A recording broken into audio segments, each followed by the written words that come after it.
নিজের বউকে মানে নিজের স্ত্রীকে পরকীয়ার বদনাম দিয়ে বাড়ি থেকে তাড়িয়ে দিয়ে 40-45 জন মহিলাকে দিয়ে নোংরা কথা গালাগালি বউ বিক্রি করানোর পর যে পুরুষের এতটুকু বাঁধলো না, মানে কড়াতে বাঁধলো না, সেই পুরুষের বাড়ি থেকে তার মায়ের গয়না তার বউ চুরি করে নিয়ে চলে গেল। অথচ সেই পুরুষ পুলিশ স্টেশনে গিয়ে কমপ্লেন করলো না। এত বড় একটা কেস হচ্ছে, এত বড় ঘটনা চলছে, এত বড় মানে বাচ্চা নিয়ে আদালত, এই উকিল, এই হ্যানা ত্যানা এত কিছু চলছে, অথচ সেই পুরুষ এত বড় মায়ের গয়না চুরি হয়ে গেল, বউ গয়না নিয়ে পালিয়ে গেল, 12 লাখ টাকা 15 লাখ টাকার গয়নার ব্লেমও দিয়েছে শুনেছি, চুরি করে নিয়ে চলে গেল। অথচ বউয়ের নামে একটা পুলিশ কমপ্লেন করতে পারলো না।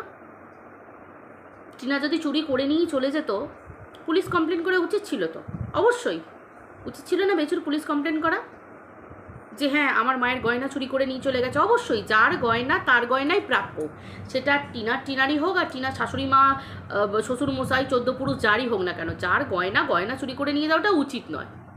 তো সেই ক্ষেত্রে তো কমপ্লেন করা যেত, কেন করলো না, কিসের জন্য করলো না? অথচ সোশ্যাল মিডিয়ায় বউকে সেই কথা তুলে তুলে মিথ্যে কথা বলে বলে পাবলিকের কাছ থেকে সিম্প্যাথি গেন করে করে ইনকাম করতে হচ্ছে।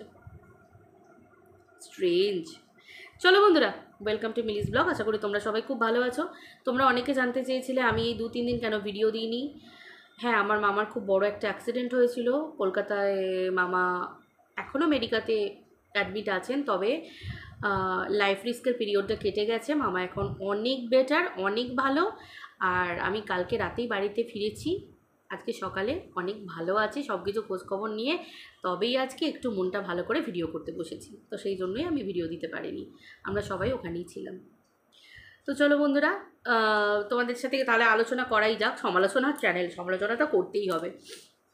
সেটা হচ্ছে যে ব্যাপারটা হচ্ছে যে তোমরা চিন্তা করো যে একটা পুরুষ মানুষ যে নিজের বইয়ের সম্মানকে বিক্রি করে সেটাকে বেচে খেতে পারে, অথচ সে তার বউ গয়না নিয়ে চলে আসবে, অথচ সেটা পুলিশ জানে না, এখনও পুলিশকে ইনফর্ম করেনি। কেন গো, তোমরাই বলো তো? আগে কারোর বাড়িতে যদি চুরি হয়, ডাকাতি হয়, সে যেই হোক না কেন, বউকে তো বাড়ি থেকে বার করে দিয়েছে, বউকে তো কোনোদিন নেবে না, নতুন ভবিষ্যতের স্বপ্ন দেখছে। তাহলে এত কিছু যখন হচ্ছে, বউ যখন একেবারে মাইনাস বাদের দলে চলে গেছে, কেটে বাদ দিয়ে দিয়েছে, তাহলে সেই জায়গায় বইয়ের নামে পুলিশ কমপ্লেন কেন করেনি? মানে টিনার নামে পুলিশ কমপ্লেন কেন করেনি? ভাই পরিষ্কার কথা, টিনা যদি চুরি করে নিয়ে গিয়ে তাকে পুলিশ যাবে, পুলিশ ছানবিন করবে, দেখবে ব্যাপারটাকে, খতিয়ে দেখবে, তাই তো? খতিয়ে দেখবে ব্যাপার যে কার গয়না, কি না, কবে থেকে ছিল, কি প্রুফ, সব কিছু সমস্ত কিছু দিতে বাধ্য। কত চুরির কেস সাল্টে যায়, কত চুরির জিনিস ফিরে পায়, কত কি ঘটনা ঘটে। পুলিশ তো ক্রিমিনালকে ধরবে, এটা তো পুলিশের কাজ, স্বাভাবিক ব্যাপার। তাহলে সেটা কেন করেনি? কিন্তু সেই কথাটাকে তুলে পাবলিককে দিয়ে ফুটেজ খেতে চাইছে, তাই তো? ফুটেজ খাওয়া, ভাও খাওয়া।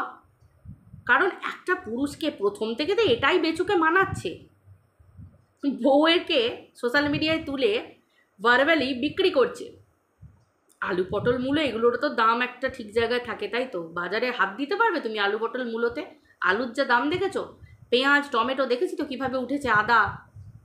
আর টিনার দাম দেখতে পেয়েছো তো, সবাই তো দেখেছো, সোশ্যাল মিডিয়া তো ফোন খুললেই তো দেখতে পাবে। তো সেই হিসেবে আজও পুষে রেখে দিয়েছে কিছু কিছু পার্টিকুলার দিদিদেরকে, যে তারা তার বউকে বেশ এখনও বিক্রি করে যাচ্ছে, পরপুরুষের সাথে শুইয়ে দিয়ে যাচ্ছে। এ পুরুষ কেমন পুরুষ, হ্যাঁ? আর এদিকে মানুষ আন্দোলনে নামছে মহিলাদের সম্মান রক্ষা। ভাই, বাড়ির স্বামী যদি এইরকম নমুনা হয়ে থাকে, কে মহিলাদের সম্মান রক্ষা করবে? ওই জন্যই বলে চ্যারিটি বিগিনস অ্যাট হোম। মানুষকে আগে বাড়ি থেকে শুরু করতে হয়। এই ধর্ষণ, রেপ, এই হেনাতানা, এইগুলো শুধুমাত্র বাইরের লোককে ঠেকালে হয় না। যে কোনো মোলেস্টেশন, এই ব্যাপারগুলো, মোলেস্টের ব্যাপারটা বাড়ি থেকে শুরু করতে হয়, পরিবার থেকে, পাড়া থেকে, সমাজ থেকে, তারপর একটা সোসাইটি পুরোটা, তারপর তোমার অলি গলি, জেলা, হ্যানা তানা, মানে এগুলো সব কিছু একটা স্তরে স্তরে করতে হয়। একেবারে ন্যাশনাল এই ব্যাপারগুলোতে গেলে না, এইখানে তখন মনে হয় যে কতজনকে পাল্টাবো, সত্যি কি এগুলো এরকম করে পাল্টানো যায়? আজকে যেখানে সেই প্রতিবাদে আমরা প্রত্যেক মেয়েরা মিছিলে নেমেছে, প্রত্যেক মেয়েরা রাস্তায় পড়ে আছে, নারীদের কথাই আমি বলবো, পুরুষ তো ছেড়ে দাও, মানে নারী পুরুষ ভেদে আছে, কিন্তু আমি নারীদের কথা বলবো যে নারীরা এতদিন ঘরের মধ্যে ছিল, তারা রাস্তায় বেরিয়েছে, রাতের পর রাত রাস্তায় তারা দাঁড়িয়ে আছে, বৃষ্টিতে ভিজছে। আর দেখো বাড়ির পুরুষের অবস্থা দেখো, নমুনা দেখো ভাই, এইরকম নারীও তো আছে, তারাই আজকে তিলোত্তমার প্রতিবাদ করছে। সেই ধরনের মহিলারা যারা টিনার মতো মেয়েদেরকে ছিঁড়ে খাচ্ছে সোশ্যাল মিডিয়ায়। কি না তার বর তাকে বলেছে যে তুমি পরকিয়া করো, আদৌ জানে না মেয়েটা পরকিয়া করেছে কিনা, আদৌ কেউ জানে না, কিচ্ছু জানে না। শুধু টিনা মুখে একটা একটা কমিউনিটি পোস্ট দিয়েছে, হ্যাঁ চলো আমি একে ভালোবাসি।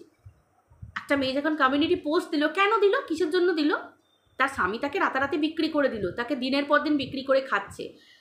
15 দিন বিক্রি করার পর তার স্ত্রী দেখলো আমার তো আর কিছুই নেই। এটাও তো হতে পারে যে টিনা সেদিন কমিউনিটি পোস্টটা কষ্টে দিয়েছিল, দুঃখে দিয়েছিল, যে যার হাতে আমার মা আমার সম্মান রক্ষার জন্য তুলে দিয়েছিল সেই তো আমার সম্মানকে বিক্রি করে দিয়েছে, চল আমি ভালোবাসি তো, হ্যাঁ আমি ভালোবাসি চল।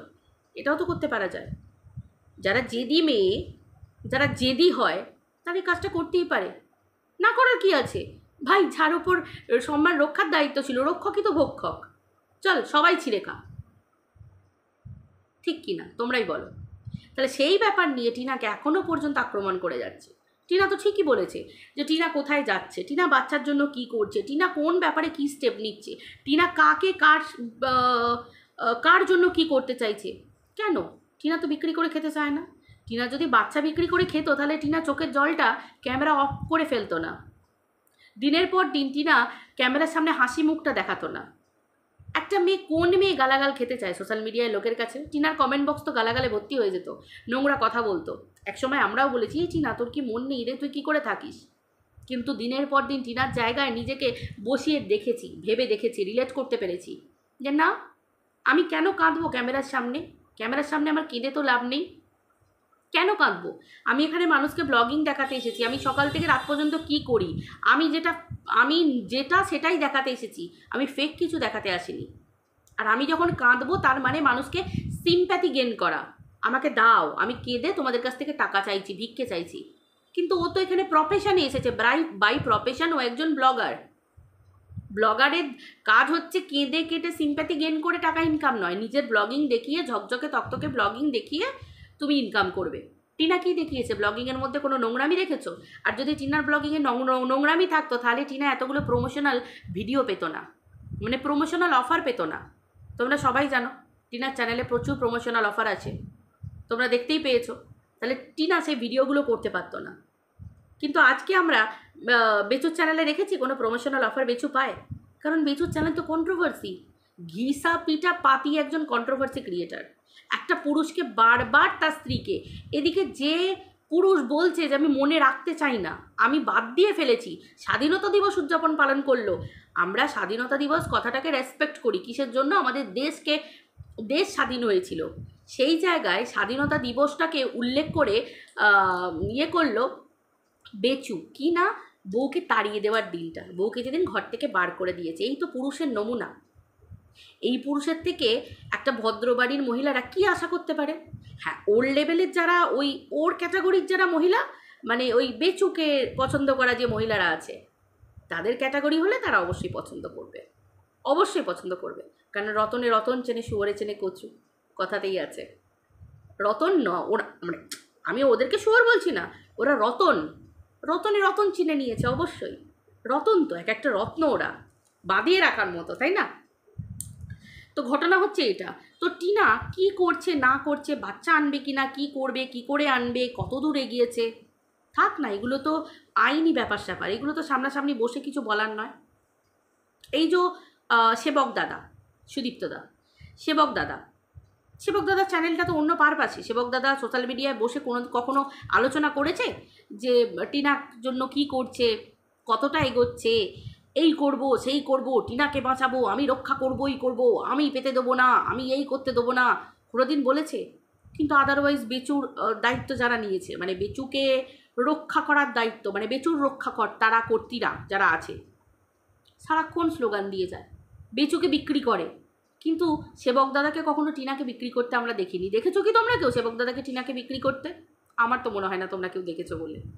কারণ যারা রক্ষক তারা কখনো বিক্রি করে না, যারা রক্ষক, অ্যাকচুয়াল রক্ষক। সেবক দাদা টিনাকে বোন হিসেবে মেনেছে যে আমার বোনের পাশে আমি দাঁড়িয়েছি, ব্যাস, তার কর্তব্য সে করছে, চুপিসারে করছে। আর আইন কানুনের ব্যাপার সোশ্যাল মিডিয়ায় ঢাক পেটানোর কী এমন ব্যাপার আছে? তাই তো, আমাদের আইন ব্যবস্থার উপর নিজেদের ভরসা রাখা দরকার। তো তো আইনের কথা আমি কেন সোশ্যাল মিডিয়ায় চপর চপর করবো? আইন কানুন এগুলোর ব্যাপারই হচ্ছে কনফিডেন্সিয়াল ব্যাপার। সবসময় সোশ্যাল মিডিয়ায় বসে বকবক করা যায় না। আমরা কন্ট্রোভার্সির ক্ষেত্রে তোমাদেরকে আমরা ছিটে ফোটা করে তোমাদের মন শান্ত করার জন্য, তোমাদেরকে জানানোর জন্য, তোমাদেরও জানার অধিকার আছে। কারণ এই লড়াইটা তোমরাও লড়ছো। কী লড়াই না, টিনার লড়াই, এবং টিনার লড়াইটা আমরা বিফলে যেতে দেবো না, টিনার পাশে থাকবো, সেই জন্য তোমাদেরও জানার অধিকার আছে। তাই তোমাদের যতটুকু ইঙ্গিত দেবার দরকার আমরা ততটুকুই দিই, যতটুকু আইনকে শ্রদ্ধা জানিয়ে কনফিডেন্সিয়াল ব্যাপারকে বাইরে ডিসক্লোজ না করে দেওয়া যায়, ততটুকুই দেওয়া হচ্ছে। তাই তো, খুব ভালো করে তোমরা জানো বেচুকে বরণ ফেক কেস করতে হয়েছিল, মানে করতে তো হয়েছিল। কেন হয়েছিল? বেচু যদি এত ভালো মানুষ হবে, বেচু যদি ক্লিন অ্যান্ড ক্লিয়ার থাকবে, তাহলে বেচুর মতো পুরুষকে, একজন পুরুষ মানুষকে স্ত্রীর উপর ফেক কেস কেন করতে হলো? যা স্ত্রী পরকীয়া করেছে সেটাই তো যথেষ্ট। পরকীয়ারও তো স্ত্রী, তার উপর আবার ফেক কেস কেন? তার মানে কি পরকীয়ার পরেও স্ত্রীকে কেটে বাদ দেওয়া যাচ্ছিল না, জীবন থেকে ফেলা যাচ্ছিল না, ছোট করা যাচ্ছিল না, কারণ টিনা ঝকঝকে তকতকে বলে, পরিষ্কার বলে, তার জন্য আবার ফেক কেস করতে হয়েছিল? যেটা ঘটনা হবে তার উপর ফেক চাপাতে হয় কেন? যে ফেক কেসকে তুলে নিতে হয়। আজকে আমরা শুনছি ফেক কেসকে তুলে নিতে হয়েছে, কিন্তু আইন কিভাবে বিচার করবে? আইন তো প্রশ্ন করবে, আদালত তো প্রশ্ন করবে বেচুকে, যে তোমার স্ত্রী তো এমনিতেই খারাপ বলছো, তাহলে তার উপরে তোমাকে আবার ফেক কেস কেন করতে হয়েছিল? আর করেই যখন ছিলে তাহলে তুলে নিতে হলো কেন? ডাল মে কুচ কালা হ্যায় ইয়া পুরা ডালি কালা হ্যায়, এটা আদালত থেকেও কোয়েশ্চেন আসবে। একটু ঠান্ডা মাথায় ভেবে দেখো। এই যে দেখছো এত হুঙ্কার, এত গর্জন, এই সেই হ্যানা ত্যানা করার দরকার কি? যার নিজের জিনিস, টিনা যদি খারাপ হয় সে তো এক জায়গায় গেড়ে বসে থাকবে, ছুটতে তো টিনাকে হবে, কারণ খারাপ তো টিনা। এদিকে তো দেখছি বেচুই ছুটাছুটি করছে, বেচুর আশেপাশেই দেখছি একবারে মানে হাই ফাই লেভেল, আজকে এখানে যাচ্ছে, কালকে ওখানে যাচ্ছে, পরশু ওখানে যাচ্ছে, কাল একজনের সাথে পরিচয় করছে, একজন বলছে আমি আর এই ব্যাপারে কিছু বলবো না, আমার নিম্ন অধিকর্তারা বলবে, এ বলছে ওই বলবে, ও বলছে ওই বলবে। ওরে বাবরে মা গো মা! হ্যাঁ গা, যে ভালো হবে, যে সৎ পথে চলবে, তাকে এত দৌড়াদৌড়ি করতে হবে কেন? এত কাটখাট কেন পোড়াতে হবে? আমি যদি ঠিক হই, আমাকে তো কাটখাট পোড়ানোর দরকার নেই, আমার কাছে সত্যই যথেষ্ট। বুঝতে পারছো? আসলে সবটাই হচ্ছে ইনকাম। কারণ বেচু প্রথম থেকে বউ বেছে ইনকাম করতে বসেছে, এমনকি নিজের সন্তানটাকেও বেঁচেছে। সোশ্যাল মিডিয়ায় যারা বেচুর সো কল দিদি, যারা রক্ষা করতি, তারা তো দিনের পর দিন বাচ্চাটাকে ইউজ করে গেছে, বাচ্চার ফটো ইউজ করে র্যান্ডাম সমস্ত সব জমা পড়েছে আদালতে। চিন্তা করো না বেচু কত ভালো, পার্টিকুলার, কত পারফেক্ট, মিস্টার পারফেক্ট বাপ, আই মিন ড্যাড, সেটা তো আদালতে প্রমাণ করতে হবে। আর আমি বারবার বলছি, এটা ছেলে খেলা নয়, একটা চাইল্ড কমিশন অন্ধ নয়। চাইল্ড কমিশনের লোকেরা দুটো ভিডিওর উপরই নজর আছে, যেহেতু এটা সাইবার ডিপার্টমেন্টের মধ্যেও পড়ছে পুরো ব্যাপারটা। দুজনেই ব্লগার, স্বামীও ব্লগার, স্ত্রীও ব্লগার, মানে সো কল স্বামীও ব্লগার, স্ত্রীও ব্লগার।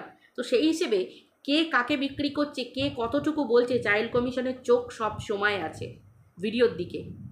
এবং আদালতে যে বিচার্য বিষয়, স্ত্রী কতটা নোংরা, স্ত্রী কি মিথ্যে অপবাদ দিয়েছে বেচুকে, স্ত্রী কি মিথ্যে অপবাদ দিয়ে 498 দিয়েছে না কি দিয়েছে, বেচুর ভিডিওগুলোই সেগুলো প্রমাণ করে দিচ্ছে। বুঝতে পেরেছো? এই জন্যে আমি বারবার বলি যে পেটে বিদ্যে থাকতে হয়। পেটে বিদ্যে থাকলে মানুষ নিজের ভালোটা বুঝতে শেখে। দেখবে রাস্তায় কিছু কিছু মানুষ পাগল মানুষ থাকে, কিন্তু সেই মানুষগুলো যদি একটু শিক্ষিত মানুষ তাদের মধ্যেও দেখবে, তোমরা দেখেই বলবে যে নিশ্চয়ই লোকটা শিক্ষিত ছিল রে। আমরা বলি না কথায়, দেখলে পাগল মানুষ দেখলে আমরা বলি নিশ্চয়ই মানুষ ভালো বাড়ির শিক্ষিত মানুষ ছিল, দেখলেই বোঝা যায়। তো সেই ক্ষেত্রে তারাও না নিজেদের ভালোটা বোঝে। বেচু নিজেকে, কারণ জানো তো একটা মানুষ সবসময় মুখোশ পরে থাকতে পারে না। আরে ভাই ওটা তো খোলা হয়, মুখোশ তো খুলেও যায় রে বাবা, লুজও তো হয়ে যায়, একটুখানি হলেও তো নেমে যায়। বেচুর ভিডিওতে প্রত্যেক মুহূর্ত নেমেছে। অতএব সেই সমস্ত, যেহেতু এটা সাইবার ক্রাইমের আন্ডারেও পড়ছে, তো সেই হিসেবে সেগুলো কি আদালত দেখবে না, না কিছু দেখবে না, না কোনো প্রুফ নেই, না প্রুফ জমা পড়বে না।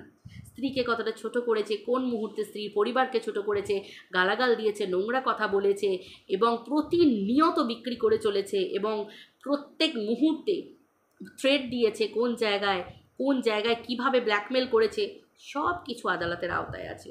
দেখো আমি বাবু একটু তোমাদেরকে ভেঙে বলতে ভালোবাসি, আমি ওই গালাগাল দিয়ে উল্টোপাল্টাভাবে অ্যাটাক করে বলতে রাজি নই, আমি ভিডিও টু ভিডিও কথা বলি, আর আমি একটু ভেঙে বিশ্লেষণ করে বলতে ভালোবাসি। তো তোমাদেরকে আশা করি তোমাদের এই মুহূর্তে অনেকটাই তোমাদের আমি ক্লিয়ার করে দিতে পারলাম কথাটা, যে যে পুরুষ বলছে যে মায়ের, হ্যাঁ মাকে গয়না গড়িয়ে দিক সেটাতে আমার কোনো অবজেকশন নেই, সে তার মা, সে ছেলে গয়না গড়িয়ে দিচ্ছে, সে একটা ছেলে চুরি করেও গয়না গড়িয়ে দিতে পারে, ডাকাতি করেও করিয়ে দিতে পারে, লোকের বাড়ি কোদাল নিয়ে ড্রেন পরিষ্কার করেও তার শখ থাকলে সে তার মাকে ইনকাম করে করে দিতে পারে, সেটা ফ্যাক্ট।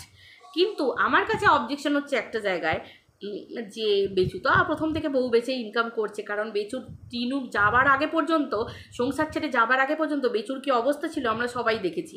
আর টিনা যাবার পর বেচুর আজকে ওই যে বলে না, মানে বেচুর আসল মানে যে এই যে বেচুর এত যে লেভেল, বা বেচুর এত যে টাকা পয়সা, এত যে বাড়ন্ত, এগুলো তো বউ যাবার পরই হয়েছে, বউ বেচে।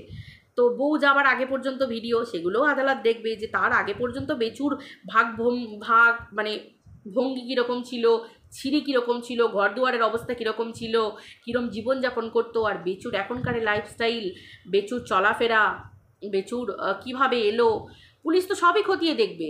দেখো পরিষ্কার কথা, বাইরের দেশের মানুষও যখন কিছু গিফট করে, টাকা পয়সা কোথা থেকে এসেছে, কোন দেশ থেকে এসেছে, সোশ্যাল মিডিয়া এরা নিজেরাই বলেছে যে এই দেশ থেকে এই এসেছে, এই এখান থেকে ওই এসেছে, সেটা কতটা স্বচ্ছ টাকা পয়সা, যারা দিয়েছে সেই টাকা পয়সাটা কতটা স্বচ্ছভাবে দিয়েছে, তারপর কোন ওয়েতে এসেছে, কারা টাকা পাঠিয়েছে, কাদের থ্রুতে পাঠিয়েছে, দরকার হলে সমস্ত কিছু কল হবে। আদালত, আইন, তোমরা জানো তো আইনের হাত হচ্ছে লম্বা। ভাই আমি তো সাধারণ মানুষ, আমি তো শুধু ক্লুগুলো দিচ্ছি, কোথা থেকে টাকা এসেছে, বেচু কি করে এত তাড়াতাড়ি ঘরবাড়ি করলো, এবং কি ব্যাপার। কারণ আমরা তো দেখেছি সোশ্যাল মিডিয়ায় প্রত্যেকটা মুহূর্তে বউকে বিক্রি করেছে, যেগুলো একটা নারী স্বাধীনতার আন্ডারে পড়ে না। একটা নারীকে এভাবে সোশ্যাল মিডিয়ায় বিক্রি করা যায় না, এটা হচ্ছে দাবি। আর এই বুঝতেই পারছো এখন তো চারিদিক উত্তপ্ত, সব কিছু আইন কানুন সব কিছু সবটাই আইনের ওপর অনেক প্রভাব ফেলেছে, এবং বিএনএস নতুন আইন নিয়ে এসেছে, তোমরা সবাই জানো। তো সেই সব কিছুর মধ্যেই পড়ছে এই ব্যাপারগুলো। তো তোমরা চিন্তা করো না, এইটুকু বলবো, সব কিছু হবে, সমস্ত কিছু হবে, সব কিছু জানা যাবে, সমস্ত কিছু জানা যাবে, কোথা থেকে কোথায়। বলছি না, কেঁচো খুঁড়তে কেউ চেনা বেরিয়ে যায়, অনেক কিছু ব্যাপার আছে এর মধ্যে, এত সহজ ব্যাপার নয়, এটাকে সহজ ধরো না, এটা অনেক দূর পর্যন্ত চলে গেছে ব্যাপারটা। শুধু টিনার বাচ্চা এই পর্যন্ত আটকে নেই, একটা মেয়ের সম্মানের প্রসঙ্গ চলে গেছে।